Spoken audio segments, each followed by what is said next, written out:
Assalamualaikum warahmatullahi wabarakatuh. Apa kabar sahabat nasihat kehidupan? Kali ini saya akan kembali lagi menceritakan kisah misteri yang berjudul Kepangan Pesugihan bagian yang pertama. Kali ini saya ingin berbagi kisah kelam yang dialami sahabat saya sendiri. Berhubung sudah mendapat izin share, jadi saya lanjut. Lokasi masih di sekitaran Kota Istimewa Yogyakarta. Mohon maaf sebelumnya, nama dan lokasi tetap saya samarkan karena dia cerita sambil nangis-nangis. Jadi saya sih berharap cerita ini dapat dimengerti ya. Pukul 8:10 pagi. Suasana pedesaan Jogja yang sejuk, angin pagi yang menyegarkan terasa membuka paru-paru. Kicauan burung kenari yang pelan beralun pun mengiringi senyum keluarga ini. Tarian padi yang memanjakan mata terasa tak mau beranjak untuk pergi dari keasrian rumah ini. Ani, seorang ibu muda yang ramah, kalem, solehah, wanita Jogja sekali. Dia adalah istri dari Atan, sahabat saya. Wis diterno sekolah ya si Revan. Sudah diantarkan ke sekolah ya si Revan. Wis, dino iki sido pindahan toh bu? Sudah, hari ini jadi pindahan kan bu? Ani mengangguk sambil melanjutkan mengaduk masakan di wajahnya. Awal baru untuk keluarga Atan. Mereka akan pindah ke kontrakan baru. Karena sebelumnya mereka tinggal di rumah orang tua Atan.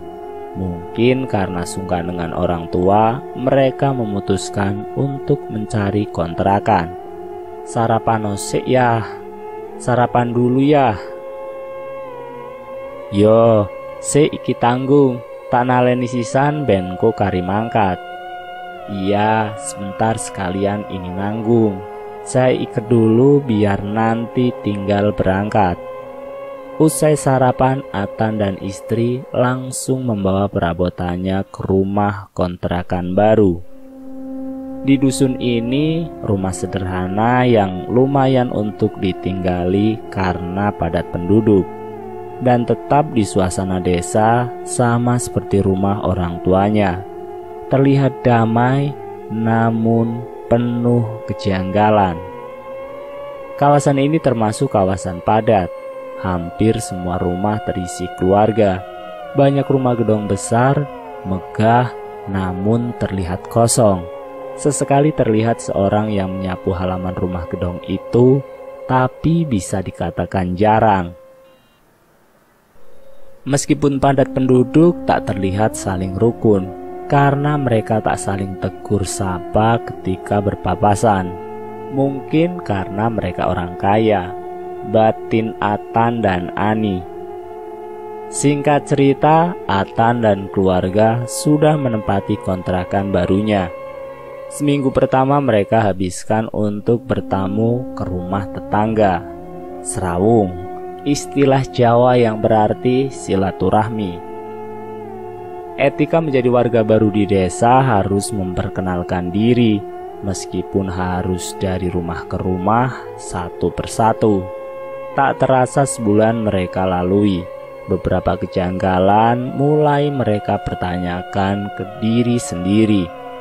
Mulai dari setiap malam jam 1 dini hari, selalu terdengar suara seretan kaki di teras rumah. Uang simpanan yang mendadak hilang, sampai teriakan histeris dari tetangga yang tiba-tiba hilang begitu saja. Hari Senin, pukul 9:35 pagi. Permisi. Suara tetangga mengetuk pintu. Ani yang baru mencuci baju pun bergegas membukakan pintu. Heleh, rausanduk. Meng meh ngenai oleh-oleh. wingi aku sak keluarga dolan ning Malang. Iki mung sithik rapopo yo, muga padha doyan. Ah, nggak usah, Dik. Ini cuma mau ngasih oleh-oleh. Kemarin habis dari Malang. Semoga pada doyan ya. Obrolan asik berlanjut. Ani yang teringat cuciannya lalu menghentikan obrolan itu.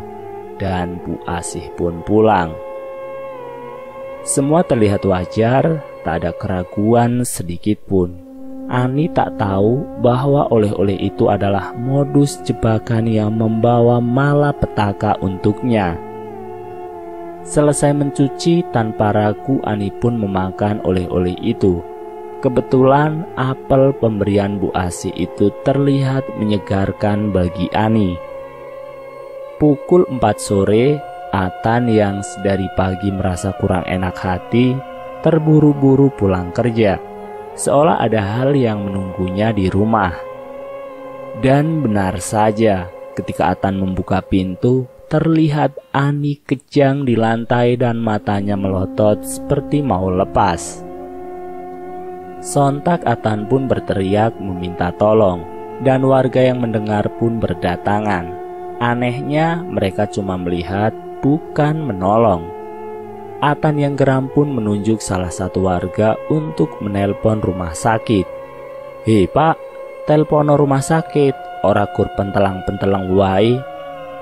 "Weh Pak, teleponkan rumah sakit, jangan cuma lihat-lihat," seruan Atan. Sesampainya di rumah sakit, Ani diperiksa dan anehnya dokter tak menemukan penyakit atau hal apa yang baru saja menimpa Ani. Heran, geram, dan tak percaya semua dirasakan Atan. "Sing genah dok, bojoku kejang, kowe ngomong raine ngopo-opo." "Yang jelas dok, istriku kejang, kamu bilang gak apa-apa." "Tenang mas, tenang. Meskipun saya bilang seperti itu, istri bapak tetap harus rawat inap karena kondisi melemah. Besok saya observasi lagi," jawab dokter dengan suara tenang.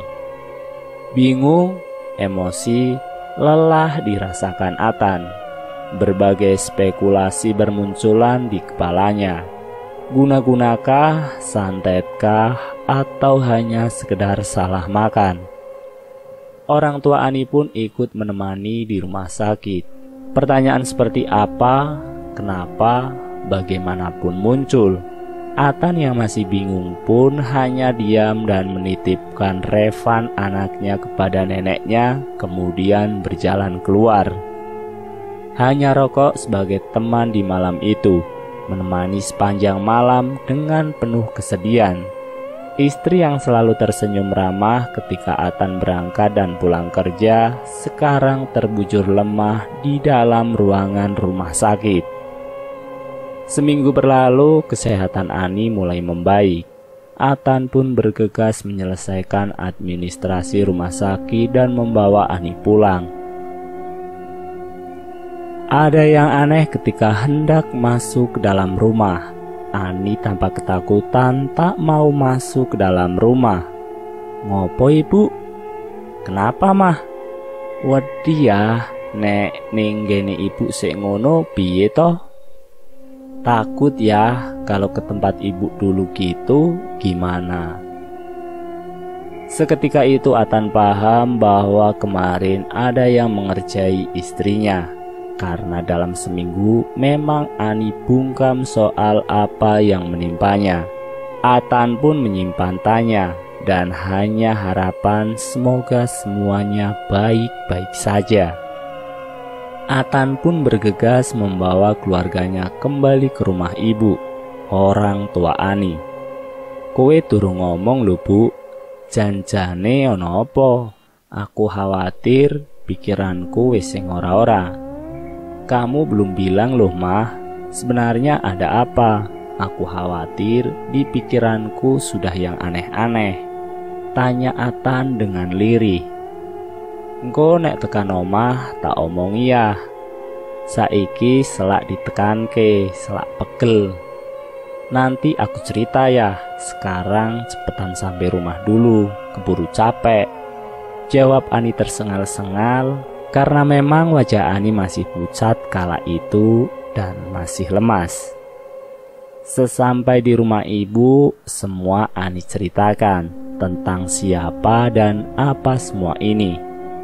Meskipun ragu, Ani tetap mengatakan spekulasinya.